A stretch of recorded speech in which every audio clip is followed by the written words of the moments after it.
Agora tem um outro destaque: para controlar a alta da moeda, o Banco Central decidiu promover um leilão de US$ 1,5 bilhão na manhã desta sexta-feira.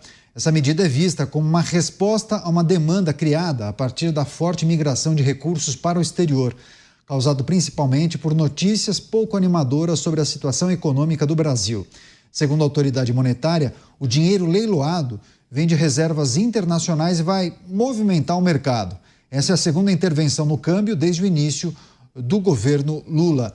Você, Roberto Mota, essa é uma estratégia que muitas vezes é utilizada por governos para você tentar ajustar a relação da moeda com o dólar, né, Mota? Essa crise fez o Banco Central, inclusive, fazer esse leilão da moeda norte-americana. Enfim, quais são as sinalizações a partir dessa decisão da autoridade monetária? Muitas coisas influenciam a cotação do dólar no curto prazo, né? Principalmente a quantidade de dinheiro que entra ou sai do país. No longo prazo, o valor do dólar é influenciado principalmente pelas políticas monetária e fiscal. O que é política monetária? É quando o Banco Central sobe ou desce os juros para controlar a inflação. E o que é política fiscal? Política fiscal são os gastos do governo. Infelizmente, nós temos um governo que acha que gasto é vida. É o governo dos 39 ministérios. E agora, o Brasil é o país que expulsa uma rede social e congela as finanças de uma empresa que é responsável, prestem atenção nisso, por 50% dos satélites que orbitam o planeta Terra. Não há leilão de dólar que segure isso. Pois é, você, Cristiano Beraldo, queria que você trouxesse sua reflexão sobre esse dispositivo que muitas vezes é utilizado por alguns governos para você ajustar a relação da moeda local com o dólar. Beraldo. Na verdade, existe uma flutuação natural que é desejável, enfim, faz parte da realidade de um câmbio livre. Só que em alguns momentos, por motivos diversos, você pode ter um pico de variação nessa moeda. E aí o Banco Central atua fazendo esses leilões para tentar minimizar isso, porque pode ter consequências sérias para pessoas que estão ali, empresas que estão fazendo seus negócios e precisam fechar câmbio e de vez em quando ficam sujeitas a esse ambiente que pode ser por especulação, pode ser por uma coisa qualquer que acaba sendo corrigida nos dias seguintes. Então, o Banco Central tem um poder grande, sobretudo um caixa grande, para fazer esse tipo de intervenção, e é positivo que use isso da forma correta. O problema que o Brasil enfrenta é que nós estamos perdendo o valor da nossa moeda, porque nós não estamos fazendo o nosso dever de casa. Nós não estamos nos fortalecendo, nós estamos nos enfraquecendo. Quando o dólar sobe, ele retrata esse tipo de relação. Quer dizer, você não tem um fluxo de dólares vindo para o Brasil e ficando. Você tem um fluxo saindo do Brasil, forçando esse câmbio para cima. E aí você tem todas as repercussões disso. Então, você tem a repercussão no preço do combustível, você tem uma repercussão no custo de vida do dia a dia, uma repercussão inflacionária que é muito maléfica para a população. E o Banco Central não pode corrigir ineficiências governamentais da política econômica fazendo leilão todo dia. E você não tem caixa para fazer isso. Então, assim, infelizmente, temos que nos acostumar com uma nova realidade de câmbio. É esse patamar aí de 5,60, 5,70. Eu não vejo muita forma de reduzirmos esse patamar, pelo menos aí num futuro próximo. Pois é, você, Luiz Felipe Dávila. Dávila, em outros tempos, né, quando o Brasil tentou manter uma paridade 1-1, você se lembra bem disso, o Brasil tinha que queimar suas reservas de dólar para conseguir manter esse patamar. Claro que hoje em dia a situação é completamente diferente, mas que avaliação a gente pode fazer dessa intervenção com esse leilão de uma quantia substancial de dólares, hein, Dávila?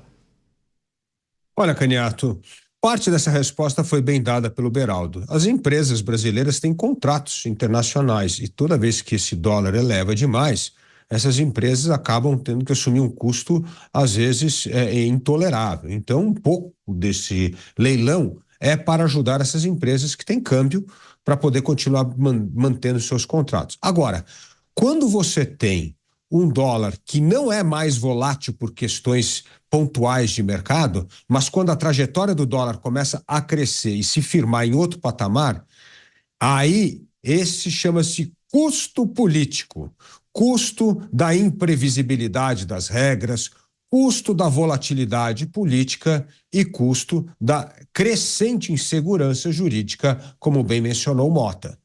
Esses três elementos vêm pressionando o câmbio no Brasil para subir. Só tem um lado, sobe cada vez mais. E para agravar ainda mais essa volatilidade e instabilidade, uma outra coisa que o Mota bem tocou, a questão fiscal, o Brasil acabou de apresentar o resultado da sua dívida bruta.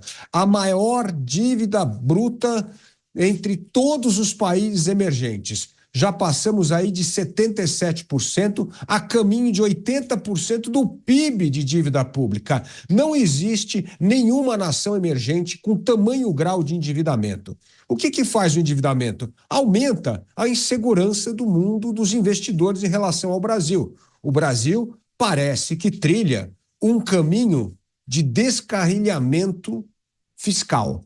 Ou seja, o Brasil continua com o pé no acelerador do gasto do governo, fazendo mudanças tímidas para conter essa dívida crescente.